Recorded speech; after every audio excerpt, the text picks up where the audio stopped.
আজকের প্রোগ্রামে আমরা নাম দিয়েছি কেউ কেউ কথা রাখে, এবং অনেকেই কথা রাখেও না। তার ফলে সেই বাস্তবতা আবার আছে। কারণ আমি দেখেছি আমার সরাসরি ছাত্রলীগের যিনি সভাপতি ছিলেন, আমি যখন বিশ্ববিদ্যালয়ের পরিসরে ছিলাম, তিনি গ্র্যাজুয়েশন শেষে ২ বছরের মাথায় শিক্ষক হয়েছেন বিশ্ববিদ্যালয়ের, এবং ৩ বছরের মাথায় নারী নিপীড়ন এবং নির্যাতনের অভিযোগে তাকে শিক্ষক অবস্থা থেকে তাকে চাকরিচ্যুত করা হয়েছে।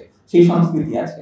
আমাদের বন্ধুরা রাতে গান গাওয়ার জন্য ছাত্রলীগের এক কর্মীর কাছে মার খেয়েছেন, এবং সেই কর্মী গ্র্যাজুয়েশন শেষে ১ বছরের মাথায় একটি বিশ্ববিদ্যালয়ের শিক্ষক হয়েছেন, তো বটেই, প্রক্টরিয়াল দায়িত্ব নিয়েছেন। ফলে এই যে ক্যাডার এবং কি রাজনৈতিক কর্মী, এবং তারপরে সেই রাজনৈতিক কর্মী হওয়ার ফলে সেখান থেকে বিশ্ববিদ্যালয়ের শিক্ষক হয়ে যাওয়া কিংবা বিভিন্ন পেশাতে একটা বড় সুযোগ তৈরি করা, যেটি আমরা দেখছি যে কোটা ব্যবস্থাকে সেই অপব্যবহারটাই করা হয়েছে রাজনৈতিক সুবিধা নিশ্চিত করবার জন্য একটি বিশেষ দলের। ফলে এই চর্চাগুলো আমাদের পুরোপুরিভাবে বন্ধ করা এবং উৎখাত করাটা আমি একটা বড় দায়িত্ব মনে করি গণ অভ্যুত্থান পরবর্তী সময়ে।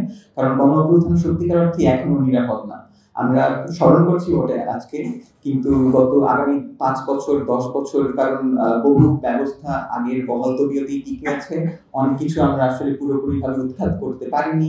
আমাদের আমলাতান্ত্রিক যেই সংস্কার প্রয়োজন ছিল, সেই সংস্কারের কিছুই ঘটেনি, বরঞ্চ সেটা বহাল তবিয়তে তার অবস্থায় বজায় রয়েছে, এবং সেই লেগাসি আমরা টেনে যাচ্ছি সেই ৪৭ থেকে শুরু করে সেই উপনিবেশ আমলের রাজনৈতিক বন্দোবস্ত, আমলাতান্ত্রিক বন্দোবস্ত, এমনকি বিশ্ববিদ্যালয়ের এই পরিসরগুলো সেই জায়গাতে রয়ে গেছে। ফলে এই বিষয়গুলো নিয়ে আমাদের আরো মনোযোগী হওয়ার প্রয়োজন আছে, এবং নিঃসন্দেহে আমরা প্রাইভেট বিশ্ববিদ্যালয়ে যে মনোযোগ দাবি করে সেই মনোযোগ সবার নির্দিষ্ট করবার ভীষণ রকমের প্রয়োজন আছে। এবং আমি এই সূত্রে সাম্প্রতিক সময়ে প্রাইভেট বিশ্ববিদ্যালয়ের যে ভ্যাট বিরোধী আন্দোলন চলছে, সেই ভ্যাট বিরোধী আন্দোলনের কথাও স্মরণ করতে চাই।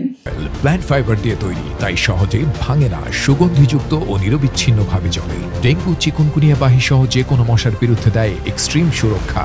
যে 15% ভ্যাট মাঝখানে আরোপ করা হয়েছিল, তো প্রতিবাদের মুখে সেটিকে 10% করা হয়েছে। কিন্তু প্রাইভেট বিশ্ববিদ্যালয়ের শিক্ষার্থীদেরকে এই যে একটা বারবার এক ধরনের অর্থনৈতিক অত্যাচারের মধ্যে ফেলে দেওয়া হয়, সেটি আমাদের এই গণ অভ্যুত্থান পরবর্তী সময় আসলে বন্ধ হবার প্রয়োজন। এবং পাশাপাশি শিক্ষকদের চাকরির নিরাপত্তা, কারণ আমরা যখন আসলে রাজপথে ছিলাম, সত্যিকার অর্থে আমরা কিন্তু চাকরির কথা ভাবতে পারিনি। কারণ হয়তো অভ্যুত্থানের আউটকামটা এমনটা না হলে হয়তো অনেকেরই চাকরি থাকতো না, এটাও খুবই সত্য কথা।